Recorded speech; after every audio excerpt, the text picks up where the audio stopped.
ስለ መድፈኞቹ ወሳኝ ተጫዋች ጁሪየን ቲምበር ጉዳት እጅግ ወሳኝ የሆነ አዲስ መረጃ ተሰምቷል። ስለ ካላፊዮሪና ጋብሪኤል ማጋሌሽም አዲስ የወጣውን መረጃ የምነግራችሁ ይሆናል። በሌላ በኩል የአርሰናልና የቶተንሃምን ጨዋታ የሚመሩት ዳኛ ታውቋል። እኚህ ዳኛ እንግዲህ መመረጣቸው በርካታ የአርሰናል ደጋፊዎችን እያበሳጨና እያከራከረ ይገኛል። ለምን እኚህ ዳኛ ይህንን ጨዋታ ለመምራት ተመረጡ የሚለው እንግዲህ ብዙ ክርክር እያስነሳ ነው። በተለይም ደግሞ ስለ ጁሪየን ቲምበር ጉዳት በደንብ እንነጋገራለን። ሰላም ጤና ይስጥልኝ ውድ አድማጭ ተመልካቾቼ እንደምናችሁ፣ አብርሃም ፍቅሬ ነኝ። የዕለቱን እንግዲህ ወሳኝ አርሰናልን የተመለከቱትን ስፖርታዊ መረጃዎች ወደ እናንተ ላደርስ ነው። ሰብስክራይብ፣ ላይክ ማድረግ አይረሳ። በቀጥታ እንግዲህ ወደ መረጃዎቹ ነው መወስዳቸው። እንግዲህ የአሁኑ በዚህ ሳምንት የተደረጉት የዓለም ዋንጫ ማጣሪያ ጨዋታዎች ለአርሰናል ተጫዋቾችና ደጋፊዎች ጥሩ አልነበሩም ማለት ይቻላል። ምክንያቱም የአርሰናል ወሳኝ የሚባሉ ተጫዋቾች ከባድና ቀላል ጉዳት እያስተናገዱ ነው የዚህን የዓለም ዋንጫ ማጣሪያ መጨረስ የቻሉት። በተለይም እንግዲህ ጋብሪኤል ማጋሌሽ ከባድ ጉዳት ያስተናገደው ተጫዋች ነው። ያው ከባድ ስላችሁ በጣም ከባድ ሳይሆን፣ ነገር ግን ማጋሌሽን ለአንድ ጨዋታ ማጣት በራሱ ምን ያህል መስዋዕትነት እንደሚያስከፍል ይታወቃል። ታዲያ መድፈኞቹ ይህንን ወሳኝ ተከላካይ ጋብሪኤል ማጋሌሽን ለሶስት ጨዋታ ቢያንስ እንደሚያጡት ይጠበቃል። በተለይም በቶትናም በቼልሲና በባየር ሙኒክ ጨዋታ እንደማይኖር ነው እየተገለጸም የሚገኘው ማለት ነው። ከሱ በመቀጠል እንግዲህ ሌላኛው ተጎድቶ የነበረው ሪካርዶ ካላፊዮሪ ነበረ። በነገራችን ላይ ይህ ጣሊያናዊ ተከላካይ ዘንድሮ በአርሰናል ቤት በጣም ምርጥ አቋሙን እያሳየም አስደናቂ ጊዜ እያሳለፈ እንደነበረ ይታወቃል። ነገር ግን ሪካርዶ ካላፊዮሪ በገጠመው ቀላል ጉዳት ምክንያት ለጣሊያን ብሔራዊ ቡድን ሁለቱንም የማጣሪያ ጨዋታዎች ማድረግ ሳይችል ወደ አርሰናል የመድፉ ቤት ለንደን እንደተመለሰ ይታወቃል። ታዲያ ዛሬ እንደወጡት መረጃዎች ከሆነ ሪካርዶ ካላፊዮሪ ሙሉ በሙሉ ከጉዳቱ እንዳገገመና እሁድ ለሚደረገው ተጠባቂ የአርሰናልና የቶትናም ሆትስፐር የሰሜን ለንደን ደርቢ ጨዋታ ዝግጁ እንደሆነ ነው የተሰማው ማለት ነው።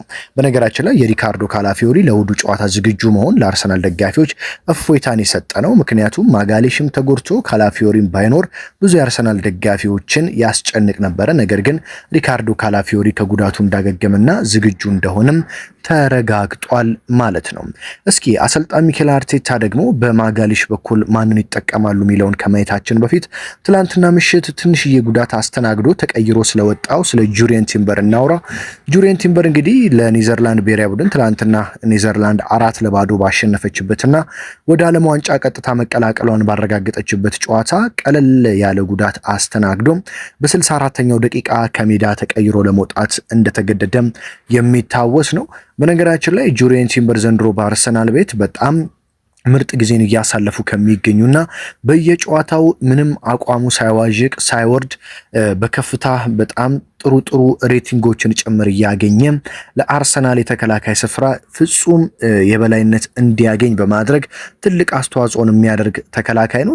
ታዲያ ትላንትና የገጠመው ጉዳት ግን ያን ያህል አሳሳቢ እንዳልሆነ ተሰምቷል። በተለይም የመድፈኞቹ አሰልጣኝ ሚኬል አርቴታ እንደተናገሩት ከሆነም ጁሪየን ቲምበር የገጠመው ጉዳት ምንም የሚያሳስብ ጉዳት እንዳልሆነና ቀላል ጉዳት እንደሆነ የተናገሩ ሲሆን ለእሁዱ የሰሜን ለንደኑ ደርቢ ጨዋታ ከቶትናም ጋር የሚደረገው በኤምሬትስ ነው። በነገራችን ላይ ይህ ጨዋታ የሚደረገው ቲምበር ዝግጁ እንደሆነና በጨዋታው ላይ እንደሚሳተፍ አሰልጣኝ ሚኬል አርቴታ አረጋግጠዋል ማለት ነው። ስለዚህ ብዙ የተጨነቃችሁ የአርሰናል ደጋፊዎች ካላችሁ የጁሪየን ቲምበር ጉዳት ቀላል ስለሆነ መጨነቅ እንደማያስፈልጋችሁም ልነግራችሁ እፈልጋለሁ ማለት ነው። እንግዲህ የአርሰናልና የቶተንሃምን ጨዋታ የሚመሩት ዳኛ መታወቃቸው በርካታ የአርሰናል ደጋፊዎችን እያበሳጨና እንዲከራከሩ እያደረገ ነው። ምክንያቱም እኚህ ዳኛ የኒውካስትል ዩናይትድ ደጋፊ እንደሆኑ ይታወቃል። አርሰናል ብዙ ጊዜ በሚጫወትበት ጊዜም እንግዲህ ያልሆኑ ፍርዶችን በመፍረድ ይታወቃሉ። እንዲሁም አምና ታስታውሱ እንደሆነ ለአርሰናል ከወልቭስ ጋር ጨዋታውን እያደረገ ለማይልስ ሉዊስ ስኬሊ የማይገባ ቀይ ካርድ በመስጠት ከሜዳ አስወጥተውት ከፍተኛ ተቃውሞ አስተናግደው እንደነበረም ይታወቃል። እንደዚሁም ከጨዋታው በኋላ የእንግሊዝ የዳኞች ማህበር ማይክል ኦሊቨር ለማይልስ ሉዊስ ስኬሊ የሰጡት ቀይ ካርድ ልክ እንዳልሆነና እንዲሻር እንደተደረገ ታስታውሳላችሁ። በዚህም የአርሰናል ደጋፊዎች በፍጹም የማይወዷቸውና እንዲዳኟቸው የማይፈልጓቸው ዳኛ ናቸው ማይክል ኦሊቨር። ከዛ ጨዋታ በኋላ አርሰናልን እስካሁን ድረስ ምንም ጨዋታ እንዲመሩ አልተፈቀደላቸውም ነበረ። አሁን ግን ከዓመት በኋላ የቶተናሙን ጨዋታ እኚህ ማይክል ኦሊቨር እንዲመሩት ተመርጠዋል። ታዲያ በጨዋታው ላይ የማይሆኑ ፍርዶችን እኚህ ዳኛ እንዳያስተላልፉ ጨዋታው በኤምሬት ስለሚደረግ የአርሰናል ደጋፊዎች ከፍተኛ ተጽዕኖን በዳኛው ላይ ያደርጋሉ ተብሎ ይጠበቃል። ካሁኑ በተለያዩ ማህበራዊ ሚዲያዎችም ላይ እኚህ ዳኛ ላይ በዕለቱ ደጋፊዎች የማይሆን ፍርድ እንዳይፈርዱ ጫና እንዲያደርጉባቸው እየተገለጸ ይገኛል ማለት ነው። እንግዲህ ዘንድሮ ቶተናም በነገራችን ላይ ከሜዳ ውጪ ምንም አይነት ሽንፈት ያላስተናገደና በጣም ከሜዳ ውጪ ምርጥ አቋም እያሳየ የሚገኝ ቡድን ነው። ስለዚህ መድፈኞቹ ይህንን ጨዋታ በጥንቃቄ በመጫወት 3 ነጥባቸውን ይዘው በመውጣት የነጥብ ልዩነታቸውን እንግዲህ በደንብ ማጠናከር ይጠበቅባቸዋል ዋንጫውን ለማሳካት ማለት ነው። እንግዲህ በጨዋታው ላይ ያው ጋብሪኤል ማጋሌሽ እንደማይኖር ተረጋግጧል። ጋብሪኤል ማጋሌሽ እንደምታውቁት ለእንደዚህ አይነት ጨዋታዎች በጣም አስፈላጊ ተጫዋች ነው።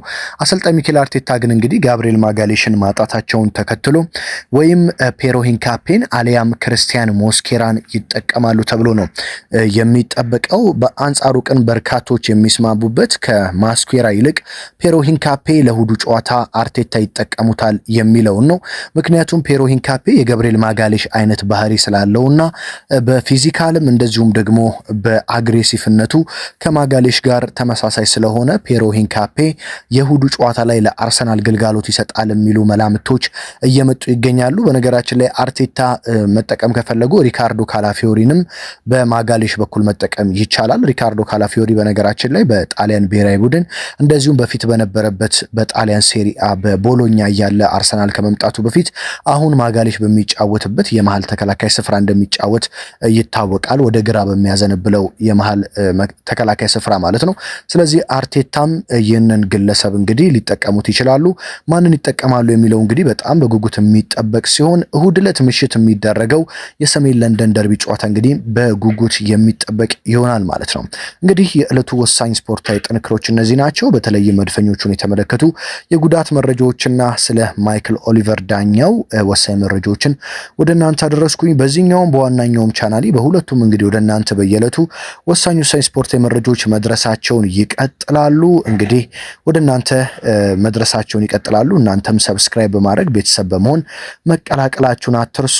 ከሀገር ውስጥ ከባህር ማዶ ናችሁ የዚህ ቻናል ቤተሰብ የሆናችሁ ሁልጊዜ እንግዲህ ከጎን የቆማችሁትን ከልብ እያመሰገንኩኝ ፕሪሚየር ሊጉ ቅዳሜ ይመለሳል።